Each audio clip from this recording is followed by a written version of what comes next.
Welcome to the winter portion of our Olympic Games, and I've come prepared just as you're supposed to.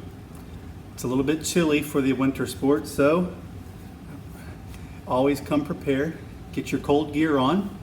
Now, for Olympic ski jumping, you will need to set up a start line, boop, boop, right there, my red shoe, and you will need a turnaround line right here, my second shoe. You start here and you go down and around the return shoe and go back to the first shoe, back and forth. Every time you get to one shoe or one object, you get a point. You'll do this for 1 minute.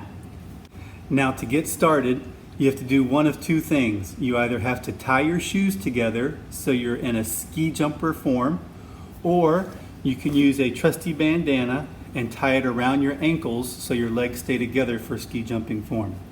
Now let's get started. For 1 minute, I'm going to jump from the start line, down and around and back. Every time I get to a shoe, it's 1 point. Here we go.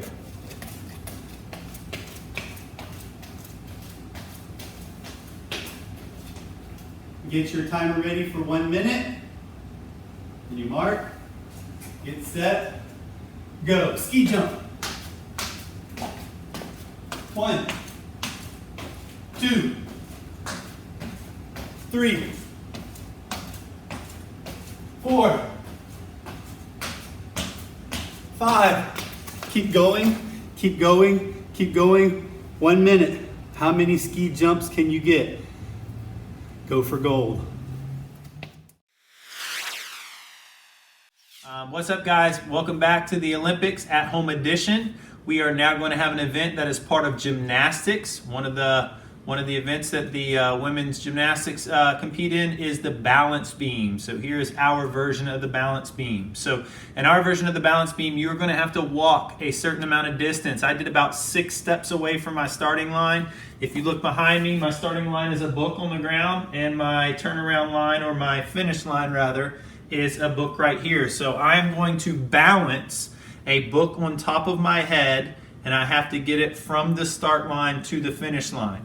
If it falls off while I'm walking, I just let that book drop, I run back, I get a new book, and I try and take the new book all the way across. If I get the book to here, I throw the book down, I run back, I start again with a new book, and try and get that one across. You can use chapter books, you can use big books. Someone wants to use a dictionary, use a dictionary. It doesn't matter to me what kind of books you use. I have a stack of books over there on top of my little sewing table. So I'm gonna practice the event for about a minute or a couple seconds just to show you how it works. Again, this is balance beam. Here we go. Ready? You're gonna have 1 minute to time yourself. So I'm gonna take my first book, I'm gonna get it ready. Start my timer, put the book on top of my head. Oh, that one's slippery. And I have to try and balance this book all the way across. That one fell, so I'll let it go. I get a new book, I try again. I try and walk the book past my finish line right here. I made it, that's one. I run back, I get another book, I try again. I can't touch the book while I'm walking. Made it, drop that book, run back, get another book, try again.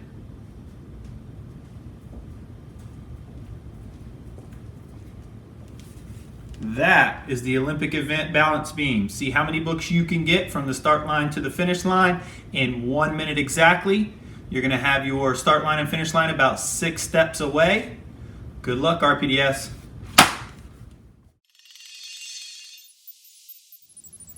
Now we need to turn our Olympic focus to the beach as we get ready for beach volleyball. First things first, got to keep my hair out of my face so we don't get sand or sweat in my eyes. And got my trusty knee pads. All right, even though the sand is soft, you can never be too safe. All right, so what you'll need for this event, the Olympic Volleyball Bash, is a balloon and some open space. If you're in kindergarten, first grade, or second grade, you're going to use 1 balloon for this event. If you are a 3rd, 4th, 5th, or 6th graders, you're going to use 2 balloons. I got my RPDS blue and my hint of green. Balloons ready for the Olympic Volleyball Bash. Now for 1 minute, you're going to bump, you're going to set, and you're going to spike your way to gold. Kindergartners, first graders, and second graders, what I want you to do is count how many times you can keep this balloon up. Count every hit for 1 minute. So for 1 minute, you're just going to keep bouncing it up in the air, hitting it with one hand over and over until you finish the 1 minute. If you drop the balloon on the ground, simply pick it up, toss it up, and keep counting. Keep counting from where you left off. Don't stop for 1 minute. If you are a third, fourth, fifth, or sixth graders, you're going to toss both balloons in the air, keeping them up with both hands.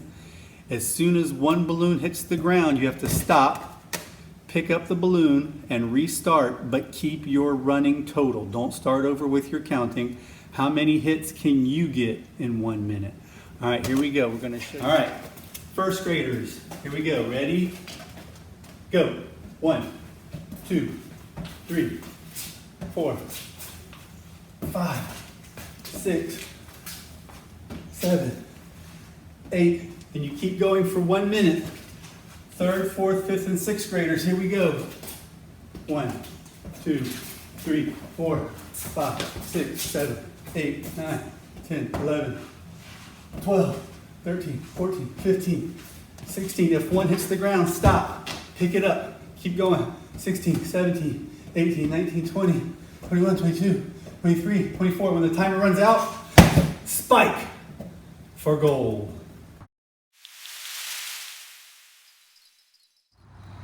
Welcome back, RPDS, to the Olympics at Home edition. Our next event for our Olympic field day is baseball.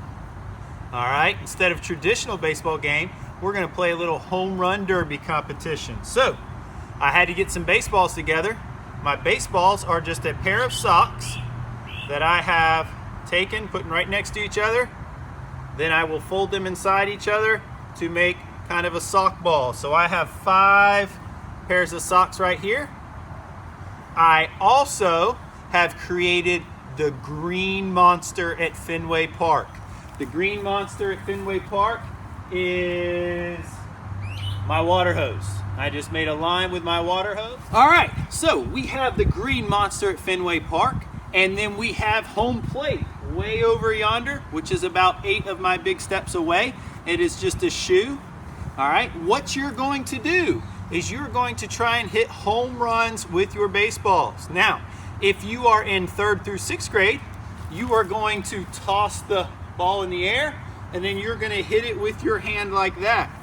If you are in K through 2nd, instead of tossing it up and hitting it, you can try and throw the baseballs for a home run. So this is the home run derby competition, part of baseball for our Olympic field day.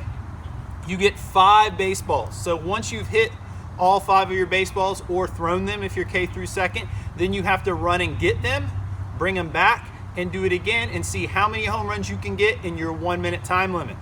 So let's give it a go and see what I got.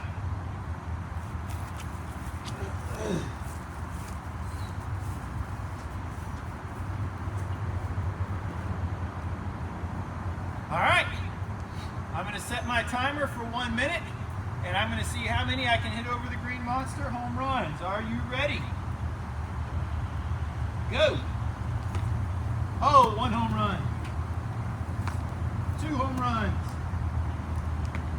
3 home runs. 4 home runs. 5. So now I have to run and get them.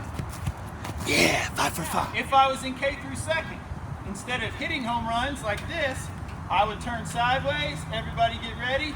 Aim at your target. Talk on the telephone. Hello. Step and throw. 1 home run. 2 home runs. I'm gonna hit the camera. 3 home runs, a little low. Hit the camera. 4 home runs, a little low. And 5 home runs. So, good luck in the home run derby. Go for the goal. For our next Olympic event, we head indoors to the ice rink for Olympic curling. Winter is coming. since we're going to be so close to the ice, where it's ice cold as you saw, I'm going to put on my Olympic curling gloves. This is because we're going to be so close to the ice. I don't want to get freezer burn on my hands. Very important that you're in control of the curling ball as you're moving it along the ice. I'm also going to use my grippy ice shoes.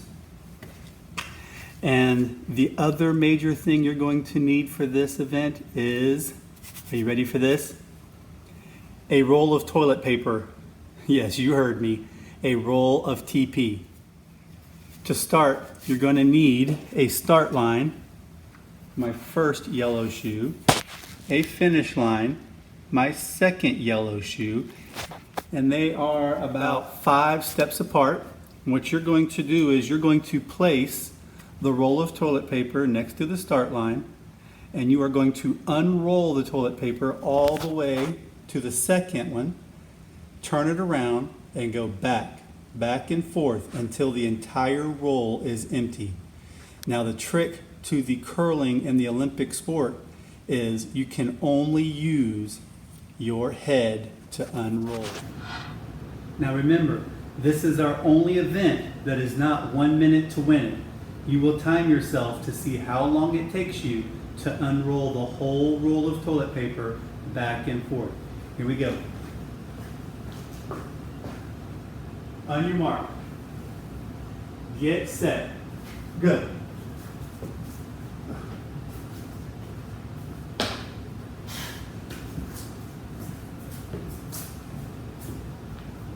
When you get to the second one, turn it around and head back.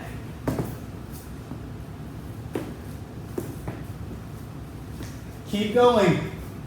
Keep unrolling. Turn it around. Head back.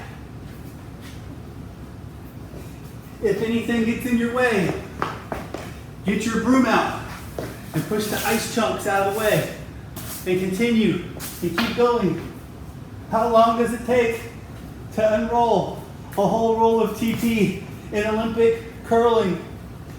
You'll find out on your journey to the gold.